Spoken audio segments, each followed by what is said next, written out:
Vince McMahon has announced his retirement from the WWE. I gotta tell you, this was pretty surprising, even with all the bullshit that was going on. I never thought that I would see the day that Vince is retiring from the WWE. Vince has been around my entire life in professional wrestling. As far back as I could remember, Vince was on my TV as a commentator and then, the chairman and all that shit. I honestly never thought I'd see the day that he stepped down. I'm surprised. Like I said, even with all the shit that's going on right now, the scandals, the accusations, the leaks that are coming out, the Wall Street Journal news drop, all of this shit, I still thought that Vince would just sit in his chair, stubborn as all hell. Even as he temporarily stepped down from chairman and CEO, he still was maintaining his role as head of creative. He was still the guy basically overseeing everything that was going on in the WWE.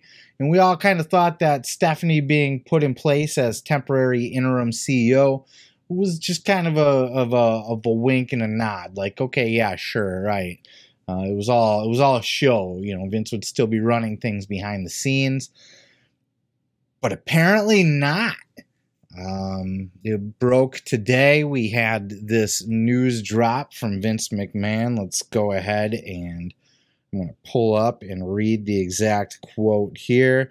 As I approach 77 years old, I feel it's time for me to retire as chairman and CEO of WWE. Throughout the years, it's been a privilege to help WWE bring you joy, inspire you, thrill you, surprise you, and always entertain you. I would like to thank my family for mightily, that's quite the word, hey, mightily. Is that a word? Mightily contributing to our success. And I would also like to thank all of our past and present superstars and employees, especially the ones who sucked my dick, for their dedication and passion for our brand. Most importantly, I would like to thank our fans for allowing us into your homes every week and being your choice of entertainment. I hold the deepest appreciation and admiration for our generations of fans all over the world. Hey, that's us, me and you. Of the fans all over the world who have liked, currently like, and sometimes even love our form of sports entertainment. Sometimes, every once in a while. Our global audience can take comfort in knowing WWE will continue to entertain you with the same fervor. That's another good word, fervor. Dedication and passion as always. I am extremely confident in our continued success of WWE, and I leave our company in the capable hands of an extraordinary group of superstars, employees, and executives, in particular both chairwoman and co-CEO Stephanie McMahon, and employees and executives in particular both, I already read that, co-CEO Stephanie McMahon and co-CEO Nick Khan. So there's a little bit of news going there. As the majority shareholder, I will continue to support WWE in any way I can. My personal thanks to our community and business partners, shareholders, and board of directors for the guidance and support through the years. Then, now, forever, together. Vince McMahon. God damn it! Wow. There's a lot to unpack here. So, like I said, I didn't have a show prepared this week. I was going to take it off. It was a very slow week, so there really isn't anything else to talk about anyway. So what I thought I would do here with this is just really go into like a deep dive on this entire thing here. So what I'm going to do is I'm going to kind of cover. We'll start by going over the current situation. I want to get into a little bit of history of Vince McMahon, his contributions and detriments to the business. And then I want to kind of look ahead and see what the future might look like without Vince McMahon. I guess the first big thing is that little nugget that was in there. Co-CEO Stephanie McMahon and Nick Khan. So no longer is Stephanie McMahon the interim CEO of WWE. She is now co-CEO. Can't say I saw that coming. I would have thought she would have been the full CEO. And then Nick Khan would have just been like her right-hand man handling a lot of the business stuff. But he is taking on the role of CEO of the WWE. So Vince McMahon's role has been split into two between Stephanie McMahon and Nick Khan. I believe Nick will handle all the business side of things, and Stephanie is going to be kind of the figurehead of the company. She's going to be the McMahon.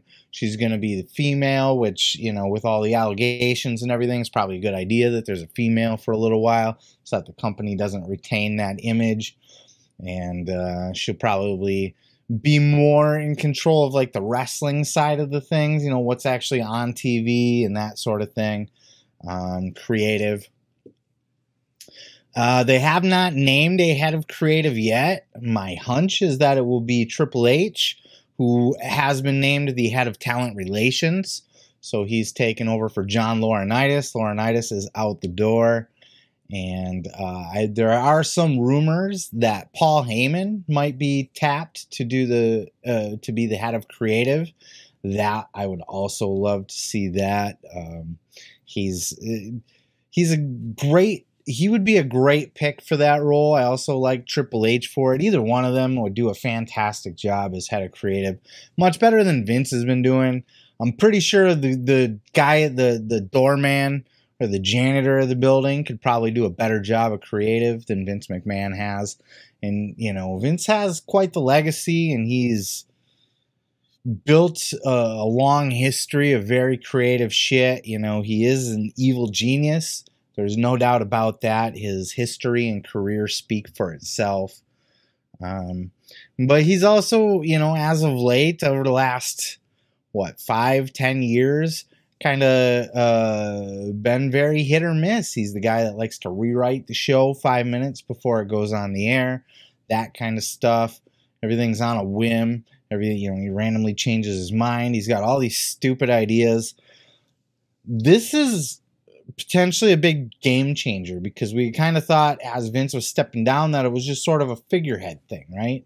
And that he would still kind of be running things behind the scenes. But this seems to be pretty apparent that he's not going to be in charge of anything anymore. That he is stepping down. Excuse me.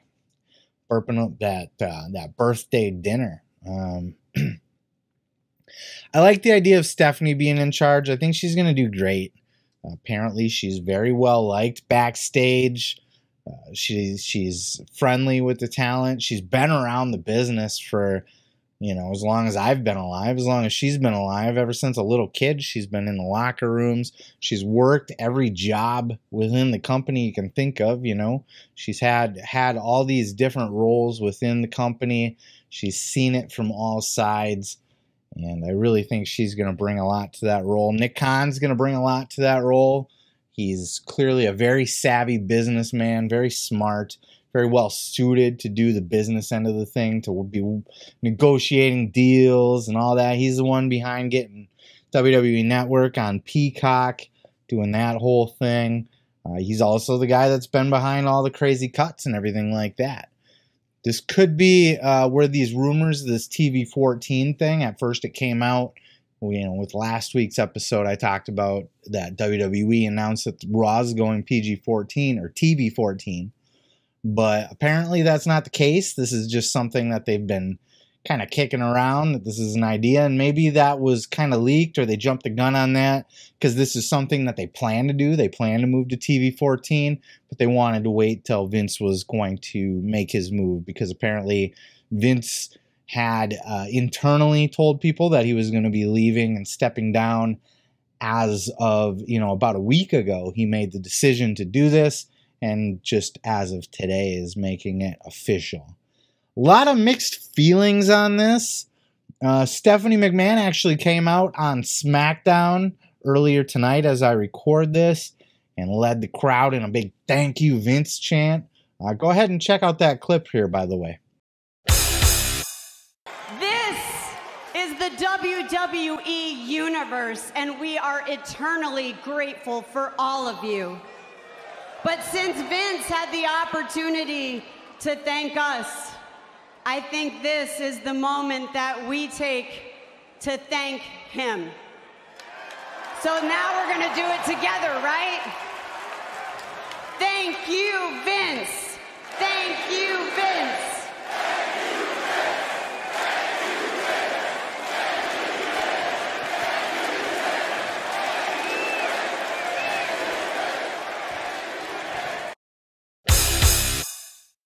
Yeah, very mixed feelings on this, because on one hand, it seems a little weird to be thank youing Vince when he's facing all these charges of forcing girls to give him blowjobs to keep their jobs and that kind of thing.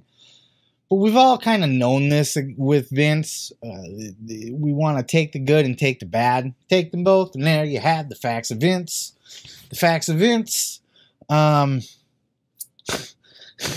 So stupid.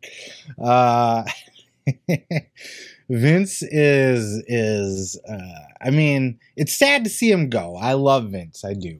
I think if you are a wrestling fan or have been any time in the last 20, 30 years, you have to at least have respect for Vince. Even if you're one of those trolls that are online saying, oh, fuck Vince, it's time to step down. He's a dirty old man, blah, blah, blah. All of that may be true, but I do think that you're probably still got that little bit of respect for him at the end of the day. And rightfully so, because he's accomplished so much. He changed the wrestling business. He took, and we've all heard it a million times in all these documentaries, so I'll spare you the play-by-play here, but, you know, he took wrestling from the territory system to a worldwide, global, iconic entity. You know, WWE is synonymous with pro wrestling. People don't say wrestling hardly anymore. They certainly don't say sports entertainment. He never got that one over. As hard as he tried, he never got that one over. Nobody ever said, hey, let's go to the sports entertainment show tonight. Or, hey, let's watch some sports entertainment tonight. But what he did do is he got WWE over, the brand. You know, people will always refer to wrestling as WWE, that WWE shit, whether it's WWE or not. People that don't watch wrestling refer to it as that WWE stuff. You know, even my kids, I'll be sitting down watching an AEW show, and my kids will be like, oh, what are you doing, Dad, watching WWE? No, I'm actually watching AEW. There's a difference. Get it fucking right. Get it right! Or get your room, god damn it. But yeah, he's really put WWE on the map. He's built megastars from Hulk Hogan. You know, right from the very start when he took over from his dad, it did not take him long. His first big move was to take the belt off of Backlund and put it on the Hulk. You know, he transitioned the belt to the Iron Sheik and then had the Sheik drop the belt to Hogan. And we were off and running with Hulkamania in the 80s, and goddamn if it didn't take him long at all to make WWF at the time a household name. You know, he gambled everything with the first WrestleMania and really had that idea to merge wrestling with MTV and that whole culture and the rock stars and the pomp and circumstance and the pageantry. And he really got that, you know. He took it from the dark and dingy smoke-filled arenas, and you hear that all the time, but it's true. You know, the territory wrestling system was just this dirty, dark, dingy, smoky, almost like an underground Fight Club thing. I mean, wrestling was always popular, but it was popular regionally. And he was the first guy to kind of step in and throw his balls on the table and make plays to scoop up all the top talent from all the top territories, whether he was able to negotiate them away with the promotion or buy the wrestlers outright or buy the promotions outright. You know, step by step, move by move, he collected all the top talent from around the country, and he shut down all the top, not even all the top, he shut down every territory. He put an end to the territory system. I made it to about the mid-90s at best, and then that was it. It was done. So Vince will forever be known for changing the wrestling business, and some will say that that's for the worse. A lot of people like the old territory system and thought that that's the way that wrestling should still be done. I don't subscribe to that. I think the move to a national mainstream platform was the best way to go. I like the way that he went about it. Shady, if you must sometimes, but he was able to see all the top talent from around the world and see a way to bring them in and work with them and build his new promotion around them. You know, the WWF was not a new promotion, but what he turned it into in the 80s, basically, you know, it was a whole fresh take on the professional wrestling industry. And he ruled through the 80s with an iron fist. And the territories tried, and there was, you know, Jim Crockett Promotions, the NWA, and they did their best to compete, but they just couldn't. They couldn't on any level. You know, Vince saw things in wrestling that nobody else had even thought about before. And even after he was doing them, a lot of those promoters stubbornly balked at it. Thought it was, you know, like, oh, that's not wrestling, that's a clown show up there, and just refused to evolve and change or compete, or living in denial, thinking that the way that they were doing it was still the best way to present wrestling. And, you know, like the action figures and the merchandise and the movie stars and the musicians and the whole Hollywood thing and the big spectacle and the production value and doing things like fucking rock and roll albums and stuff, you know, the Pile Driver, doing music videos. Like everything that Vince did, a no holds barred. Everything that Vince did in the 80s to move professional wrestling into a mainstream entertainment brand was nothing short of genius. Nothing short of genius. You know, even if you are one of those stubborn old territory fools, you have to admit that what he did worked. He changed the business forever in the 80s. By the early 90s, that whole cartoony shtick that he was going for was kind of, wrestling was in a down period.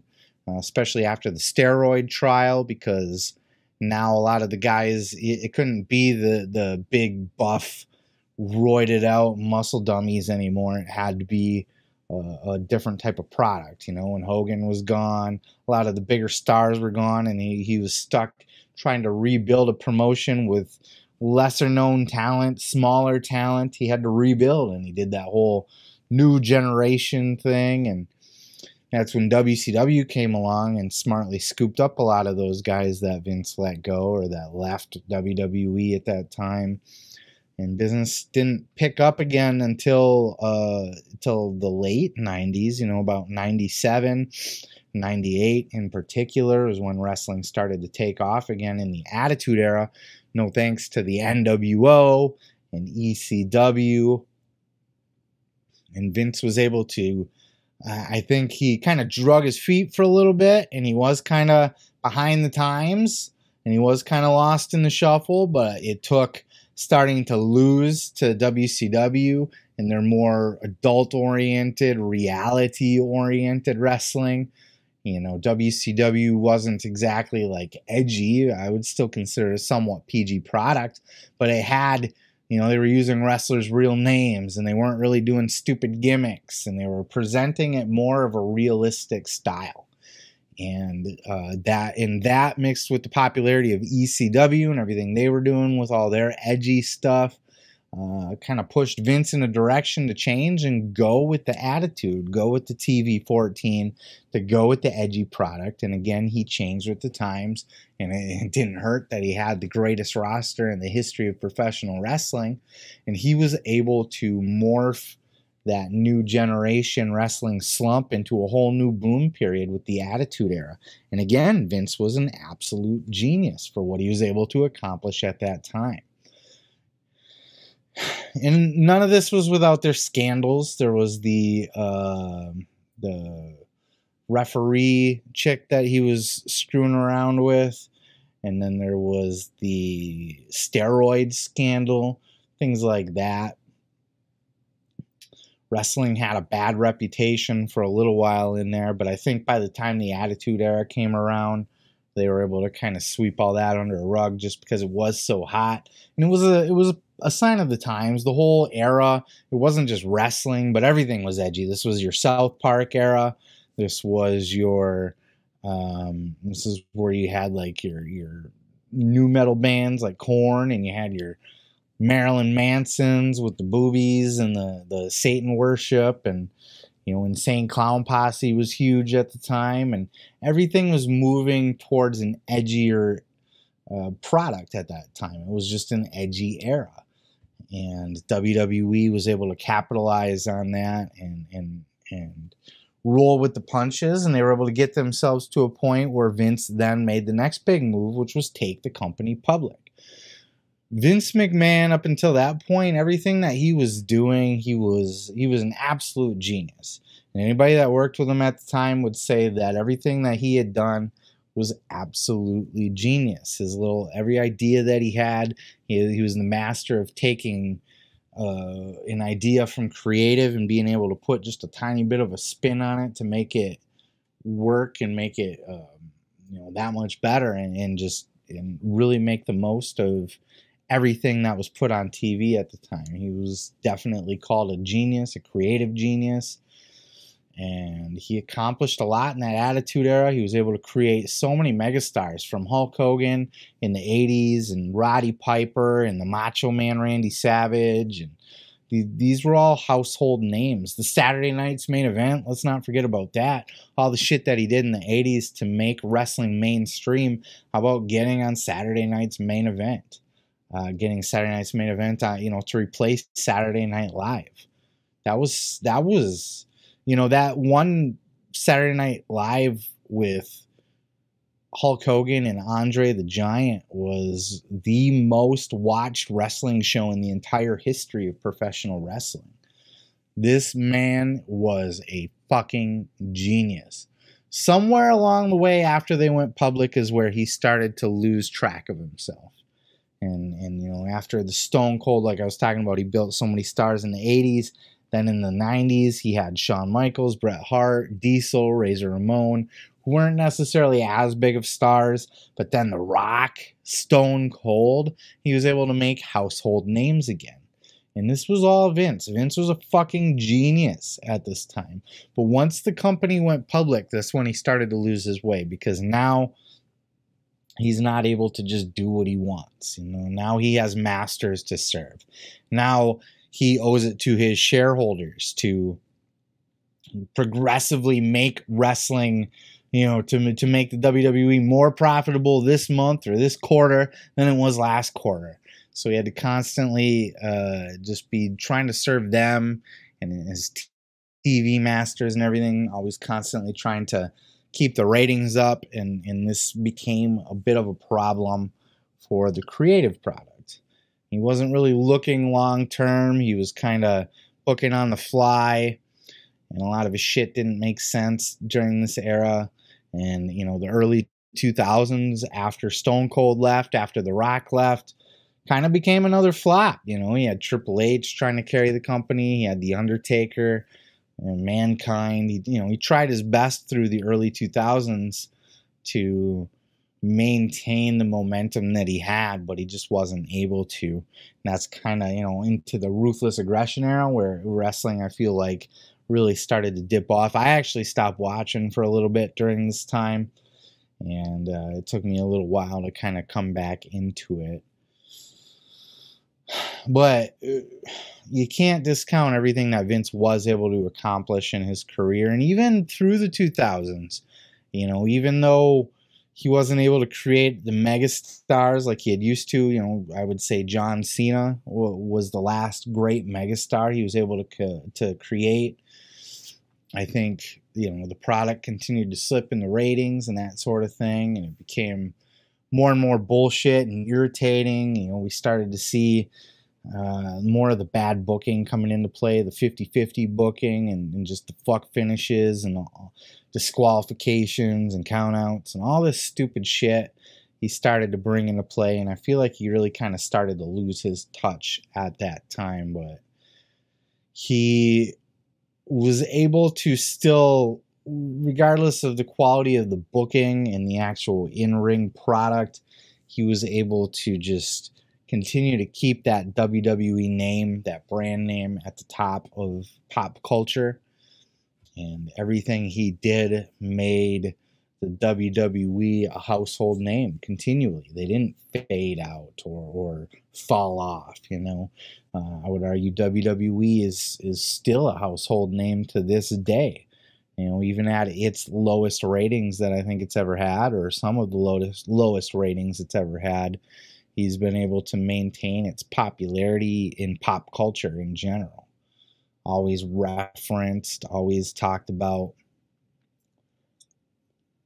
Now, I guess kind of jumping forward to these scandals that that have come out for Vince as of late are kind of put a damper on his legacy a little bit. I had said last week or maybe the week before that it's sad that I don't want to see Vince go out like this. I don't want to see him go out in disgrace, but that's kind of where things were heading. And we knew all this shit. We knew Vince McMahon. This is the guy that had Trish Stratus walk around on all fours. This was the guy that had hot lesbian action. This was the guy that had, you know, bra and panties matches and made out with Trish in front of his wife and just all this shit that made Vince McMahon. We knew that this was just part of him, but we loved and respected him anyway. Now that we're in this kind of woke era where everybody's, oh, I'm woke and blah, blah, blah. Everybody's kind of all high and mighty and suddenly like completely disgusted with Vince. Like you didn't know that this was Vince McMahon all along. It's just part of who he is, and unfortunately that'll be a part of his legacy. But I honestly never ever thought I'd see the day that Vince would step away. You know, we saw, it looked like Triple H was kind of being groomed to eventually take over the WWE, or at least him and Stephanie together.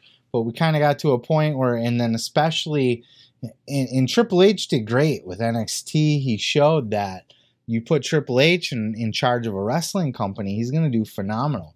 I don't know so much on the business end, not that I don't think he's capable of it, but he just wasn't proven.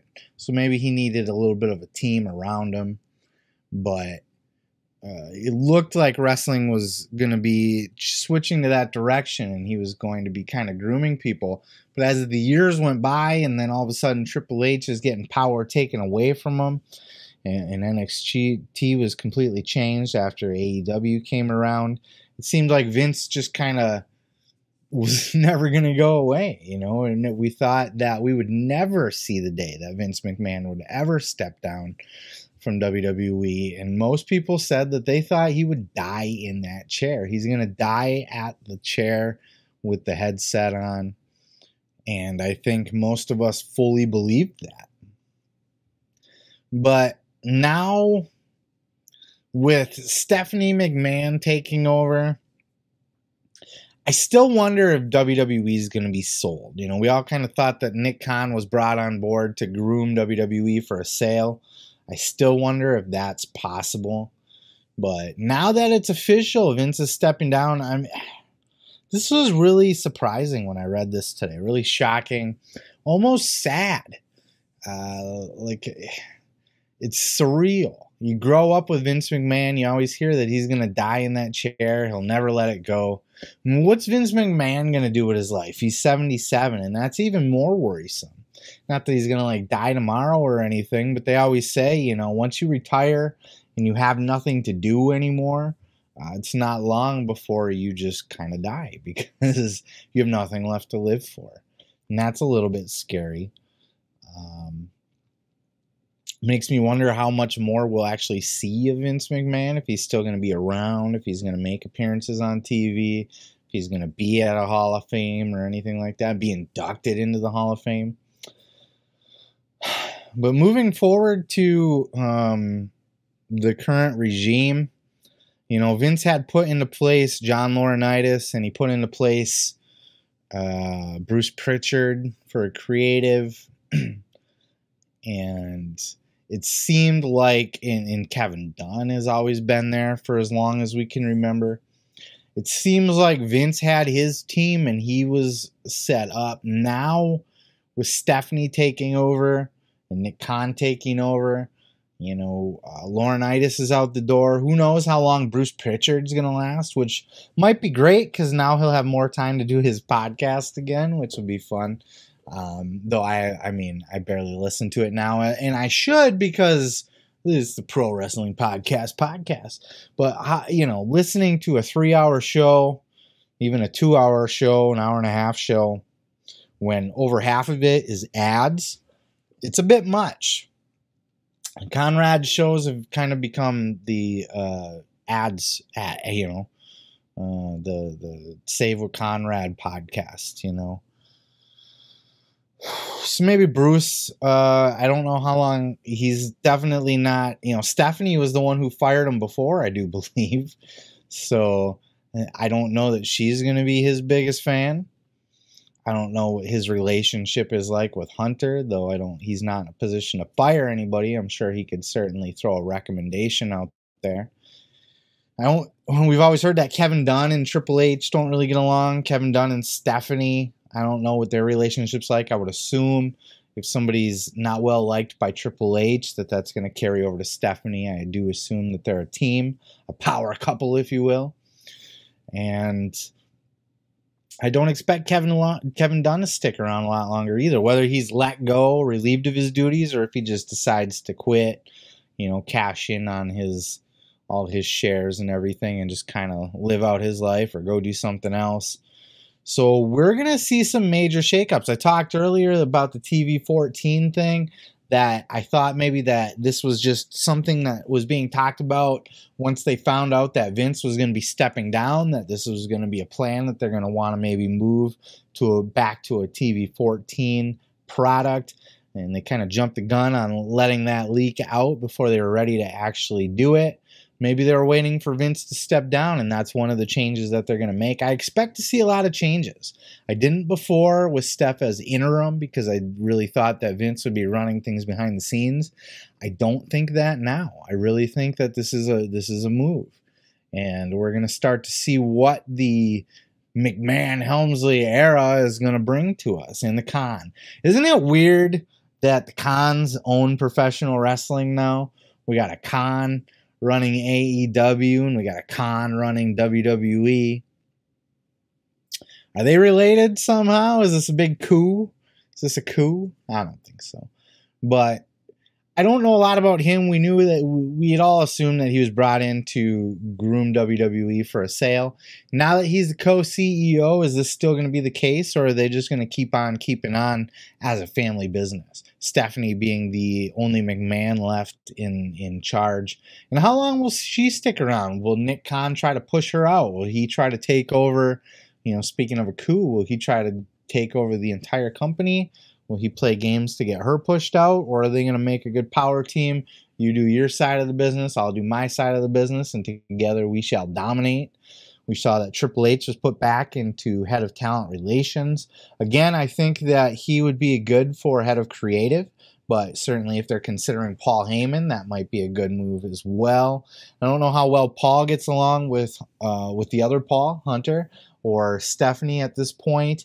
I know him and Stephanie butted heads in the past, but Paul Heyman is obviously one of the most creative minds in the entire history of professional wrestling, and any idiot in the world would want to have Paul Heyman on their booking team at the very least. So I don't know if there's going to be one single head of creative that's just going to be taking it over, or if there's going to be like a committee of some kind. And what difference is that going to make? If they're leaning towards a TV 14 product, are they going to get more edgy now? Are they going to cut some of these goofy writers? Are they going to allow wrestlers to freestyle their promos a little bit more instead of trying to read them word for word? All of that silly Vince McMahon shit. And the scripted product is what really has hurt professional wrestling, and it has really hurt the WWE at least. Look at that promo that FTR cut on Dynamite. Look how amazing that promo was. And then you get people on WWE, and it just sounds so tainted, so watered down, so corporate and sterile. And this has hurt a lot of people. Look at a guy like Logan Paul. Logan Paul can talk. You ever hear this guy cut a promo in real life? Like, he's got a podcast, for fuck's sakes. He's a talker. He's a big mouth. He's got a YouTube channel. He can talk. But look at Ronda Rousey's another example that I'll throw at you. She sucks ass on WWE TV. But if you ever watched her in UFC, when they put a microphone in front of her face, she was a badass. She cut a hell of a promo. The problem is that not every wrestler is a fucking thespian.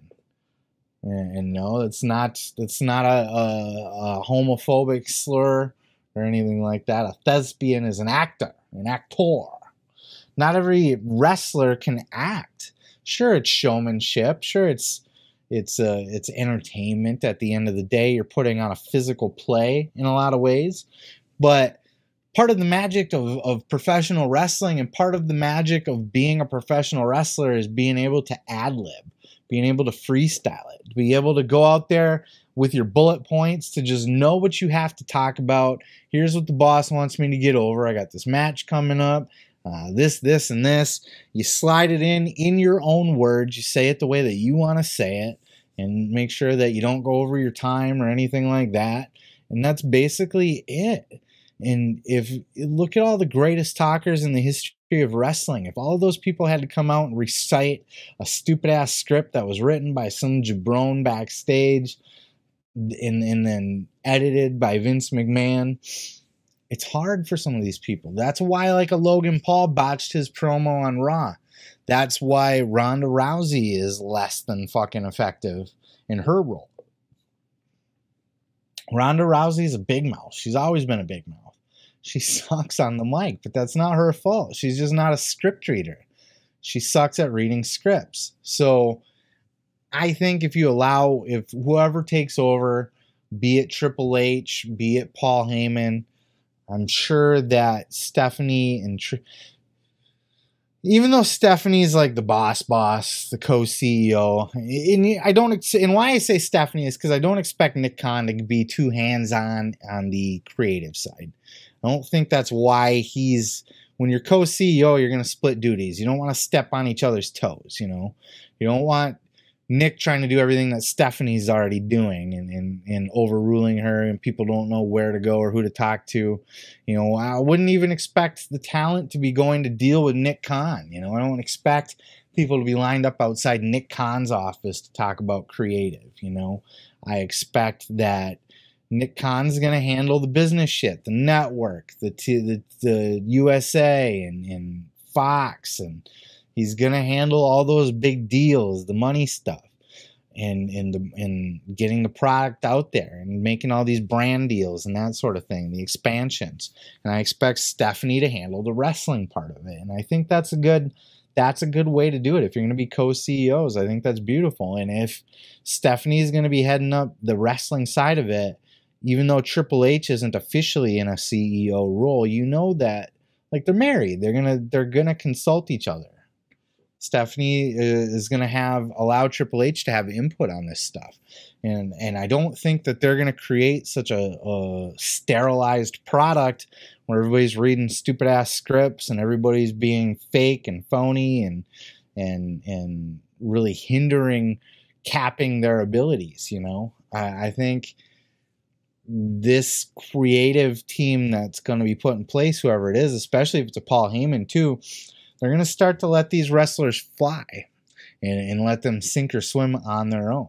Writers are good for people that don't know how to talk. Not everybody can talk. And at that point, either get them a manager or, you know, if they can at least deliver something, they just don't know what to say.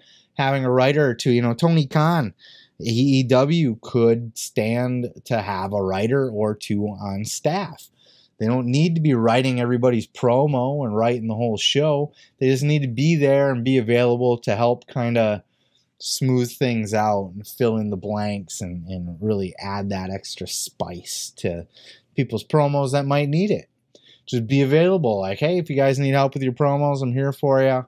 You know, let me take a look at what you're trying to say and I'll help you fine tune it if you want. If not, go do it, you know. And then how is that going to affect the greater business going forward?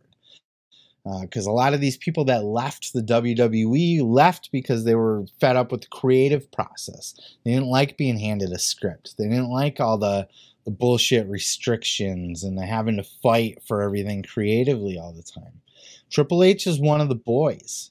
You know, he understands this probably as good as anybody else could, you know.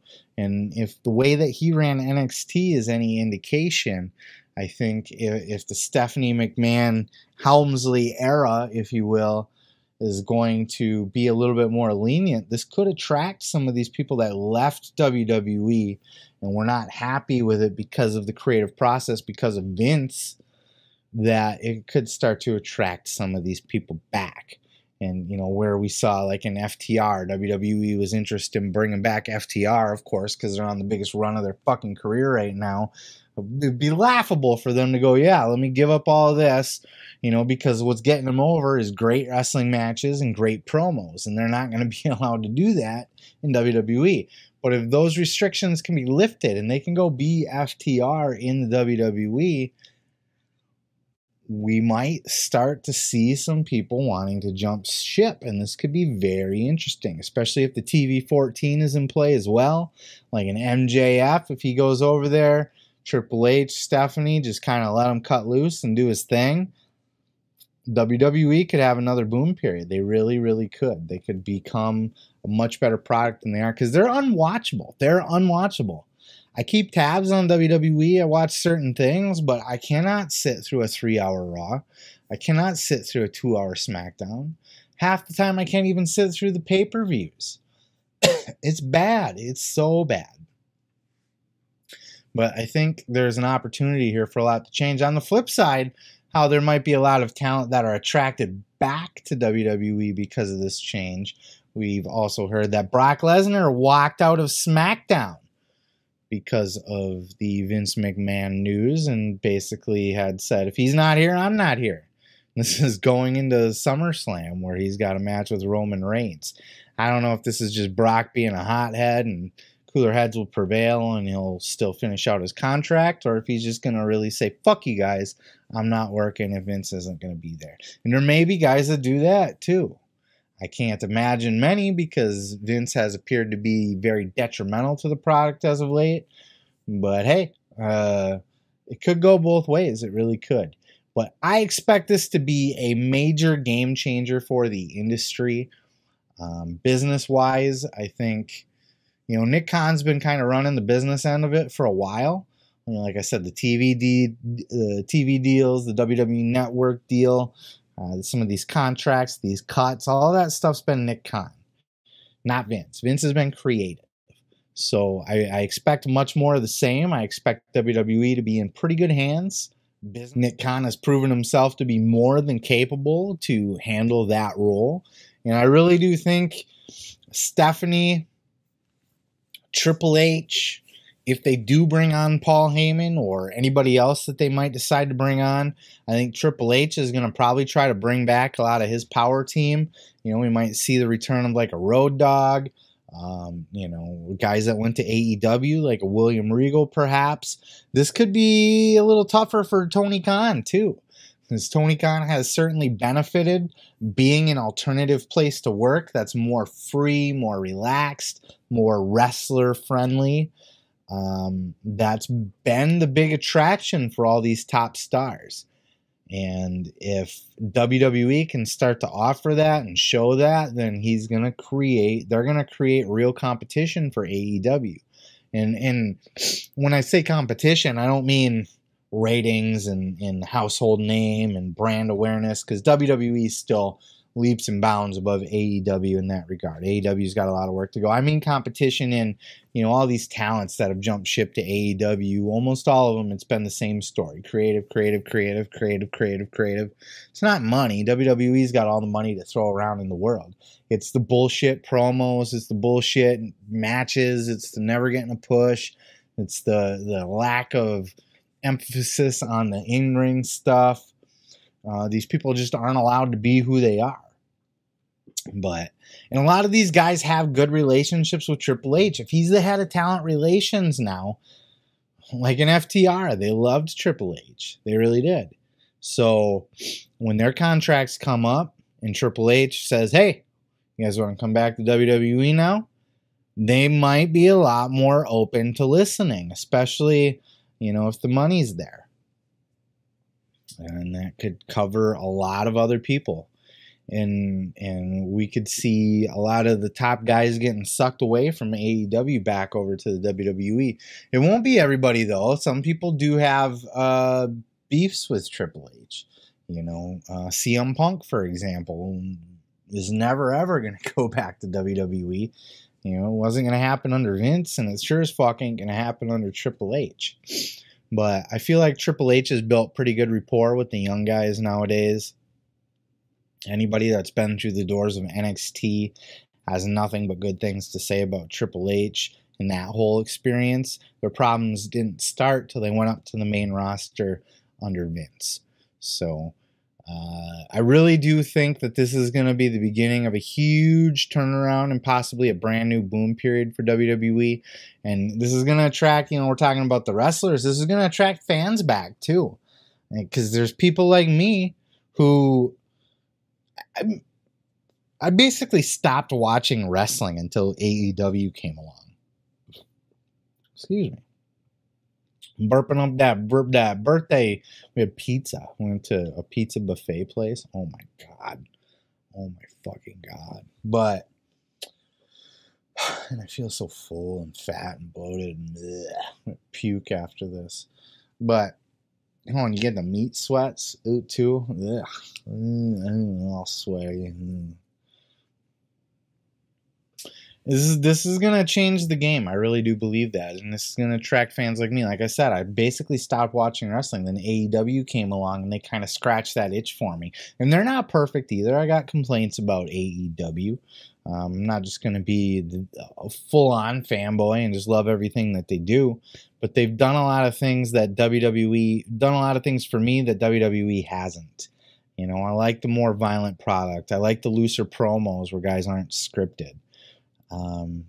I like that there's finishes in almost every match. There's not fuck finishes and, that kind of stuff. But if that can change for WWE and we start to see a little bit more of an entertaining product coming back in, it's really going to change the game. It's going to draw a lot more talents back. It's going to put WWE back as a major threat as far as sucking talent away from AEW and just being an overall better product. I'm excited to see it. I'm sad that Vince is stepping down. Feels like a cold day in hell, even though it's hot and humid and muggy and sweaty and gross out with this heat wave that we're getting hit with here in the summer. But this really, really, really could be a huge thing. And God, I never thought I would see the day that I'm talking about Vince McMahon stepping down. I really didn't. We all knew it would happen someday, but I really would have thought I'd be talking about Vince McMahon dying before I talked about Vince McMahon retiring. It's so weird. And I'm excited to see, I haven't even gone on YouTube yet to get anybody else's take on this. And, it'll be interesting to see what some of the more legacy people in professional wrestling have to say, like a Cornette or a Jim Ross and those kind of people. This is gonna freshen up the whole business, and I'm stoked to see it. I don't have a lot more else to say on this, but I wanted to give this proper time, both because, like I said, I was gonna take the whole week off for my kid's birthday, and it was a slow news week. There wasn't really a lot to cover in the podcast world, so I didn't really have anything else for you. But also, even if I did, I probably would have scrapped it and took the whole hour show to focus on Vince anyway, because this is such a huge story, and there's no way that I could try to contain that to like a 10-minute fucking clip, right? How do you talk about Vince McMahon retiring in 10 minutes? You can break the news, you can speak about it, but you can't really analyze it and break it all down. I don't know what Vince is going to do going forward. I don't know if he's still going to, like I said, I don't know if he's still going to be on TV here and there, if he's still going to be a presence in any way, or if he's going to go to a golf course? I don't fucking know. What does a Vince McMahon do? He doesn't have a personal life. He doesn't like anything. He doesn't do anything. He likes wrestling. He doesn't even like wrestling. What the fuck am I talking about? He likes sports entertainment. Damn it. He's gonna... I have no idea. I have no idea what Vince is gonna do. He's still the majority shareholder, so he's still gonna be involved to that extent. He's not selling off his shares, so that also gives him voting power. So when the board goes to vote on things, Vince is still gonna basically have final say, even over the chairman of the board. So time will tell how all this plays out, but I expect to see over this year, over the next couple months and the next couple years, major changes to the WWE. I think TV 14's coming, even though they kind of put the brakes on that and kind of pulled back from that leak. I think that's coming around the corner. I think we're going to start to see some major talents return to the WWE that weren't there before, or that left because they didn't like the creative. And not there before, as in like an MJF, right? I expect to see an MJF come around. Some of the AEW homegrowns. Triple H is a very attractive person, both, sexually and, as a businessman. He's knows how to sexually. He knows how to attract those wrestlers in, So we'll see. We'll see how it is. I'm kind of talking in circles here now. So I'll let you go. And go look at other Vince McMahon stuff and get other people's takes on this. Let me tell you something, brother. You can check out full episodes each and every Sunday right here on this channel, dude. Don't forget to like, don't forget to subscribe, and don't forget to take your vitamins and say your prayers, brother.